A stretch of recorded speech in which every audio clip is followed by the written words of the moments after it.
have a family. But more importantly, he has to show that he has taken full responsibility for his family. There's a lot of men with families, but they're very irresponsible men. Well, he has to be a responsible person. That's why you're going to put something like that, and you're talking to your children and saying, hey, watch this man, learn from this man. Why would you want your child to learn from somebody who is only going to cause them harm? You want him to be a good man. You want his children to be proud of him. You want his wife to be proud of him. And you want his family to be proud of him. So this is what he can be brought from any one of the 49 families to sit there. But he must be there at Onondaga and live at Onondaga for the time that he serves the Confederacy as a Dudako. And furthermore, a Dudako has no business to leave the territory of Onondaga. He has no business going to the United Nations, whether it's in New York or in Geneva. That's right. He has no business going to Washington. He has no business going anywhere. None of the Rodianesu do. None of them. They're supposed to always stay within our homeland. Always so that the men can protect them, so that nothing ever could happen to them.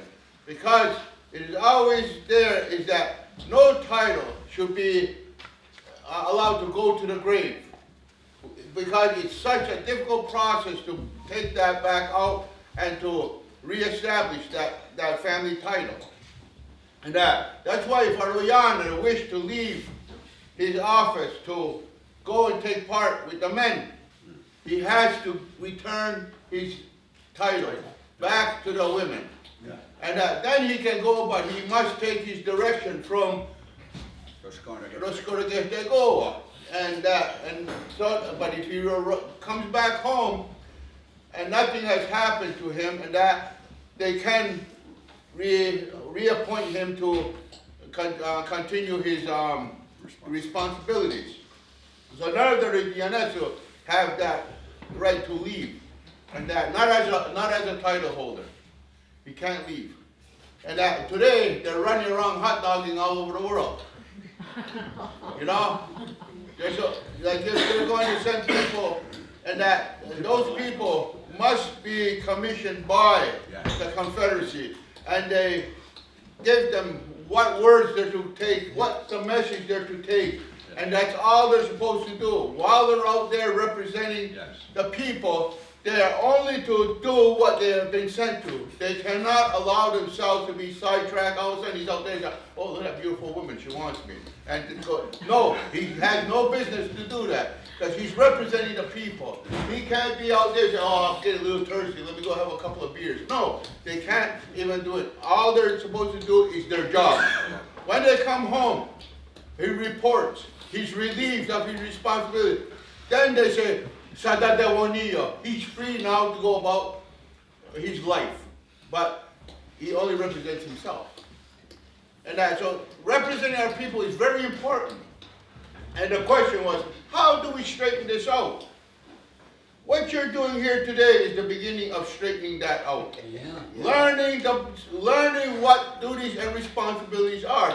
Learning how to start working with each other by family and by additional families. All your relations, starting to learn to speak to each other. You brought up a good point here. Why attack the man for the thing? The thing is that the question beginning was, what is the duties and responsibilities? That's what we need to look at, the duties and responsibilities. I don't know Sid all that well, except that I can just imagine by the actions that he's gotten himself involved in, that he knows very little about our ways. And I remember, since I was a boy, I was going to Onondaga. I did not see him sitting in the longhouse listening during council. The only time I seen him in the longhouse was when the social dances were going on.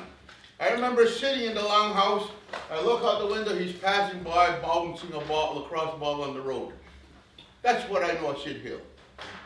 And so, you know, if I was one of the Rodianesu that had to choose, he would not have been one of those. You know, I look at, if you wanted to choose somebody from Onondaga, who's got qualifications, that he might not have all the qualifications, but he has a heck of a lot more than most people I know, that would have been Andy Fish. He speaks the language, he knows about the laws, he knows about how to relate to the people, he speaks properly to the people, and everybody you talk to speaks good of him. Yeah. And that's all, I mean, to me, this would have been a good person. He's already living there, what the heck? He knows the system. He knows the system. The language. You know, and the thing is, I remember when the last Onondaga passed, there on Onondaga, they wanted to do Okiwe songs for him at his wake. They went to Andy Fish. Andy Fish said, no, I will not do it. He says, because that's not where the Okiwe songs belong. He says, we have songs for that. And those are the songs that should be sung. So they disregarded him, they went look for somebody else to sing those Okiwe songs. And when I asked them, I said, why are you doing Okiwe songs? And I asked a woman there, and that her husband sits on council. I asked her, I said, why are you doing Okiwe songs? I want somebody to explain to me why. And she said, because that's the way we do things around here, and she left. I still don't know why you did it.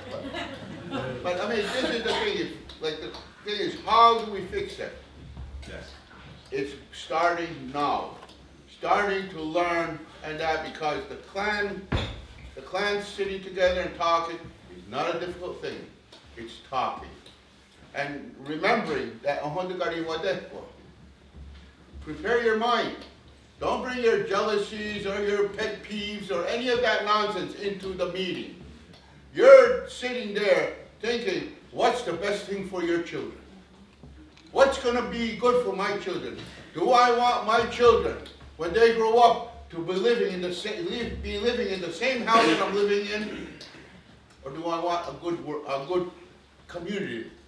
Do I want to see my people getting stronger? Do I want to see my people starting to work to put a government in place, a real government in place? Get the alcohol out of our community, get the drugs out of our community, because 90% of the problems you have in your communities are drug and alcohol related. The other 10% is your council. So this is really what you need to think of.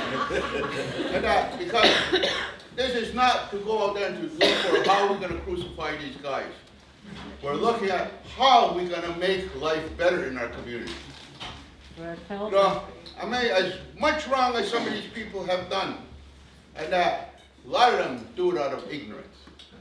But let's remember, in Estrada-Goeman, there are 3 crimes that we must think about: treason, conspiracy, and espionage. Those charges are charges that affects every single Ungwahungwe, not just Rodino Shuni, every single Ungwahungwe. That affects all of us. Those people who deliberately go out there to harm our people, to destroy our people, and think about nothing but themselves must be held accountable. The innocent men and women who sit on our councils, most of them are just followers. Followers. And so the thing is, let's not look to burn our whole councils, you know, put them at the stake. The thing is, we want to root out the wrongdoers. And we want to rid our people of the wrongdoers. But I'll remind you, we as Ungwahungwe today, we have a tendency to start things and not finish. If we start something, we must finish it. But more important than finishing it is to maintain and protect what we have rebuilt among our people. That's the things we have to do. Right now there is a strong awareness among the people. That's the first step. Now it's the people to start to take the action, and that to strengthen themselves. And then we can move forward, all of us. Again, the 49 families can work together. And that because, like our brother told us yesterday, all over you go, everybody's waiting on us. Everybody's waiting on us. Because, not because of what they've seen on TV during the Oka crisis or any of that stuff. No. Because from way back, from way back, maybe 1,000 years or more, everybody all over Turtle Island knew of us. They knew of us. And when there were people who had problems, they used to come to this part of the country. And I was in Maryland. I visited some Oklahomas out there. There's just a small group left of them. And they wanted me to come down there. When I went down there, the women there were thanking me. They says, you know, they says, we're really thankful to you. We're grateful to you because if it wasn't for your people, we would have become extinct. But they said the Mohawks put an outpost out there on Chesapeake Bay to protect those people and others, and that because there were larger groups that were trying to take over their lands and were warring against them. And they didn't want to live in a life of war. So our people were there. When our brothers went down to Florida, an old man went that way. He says to the delegation that was there, he said, do you remember when we stood side by side? And our men didn't remember that. And they came home to ask, I said, yes. I said, he's talking about the Everglades, the war, the Seminole War they called it.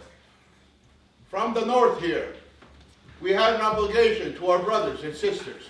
We went all the way down there and stood shoulder to shoulder with all those Oklahomans out there. At that time, they weren't known as Seminoles because that's what the white man called them. But there were Creeks and Choctaws, Chickasaws, and so on. That's who we stood with. And we fought the United States. And that's a war the United States did not win. And to this day, it's still the most expensive war the United States ever fought and lost. But they have a history of losing to indigenous people. Vietnam.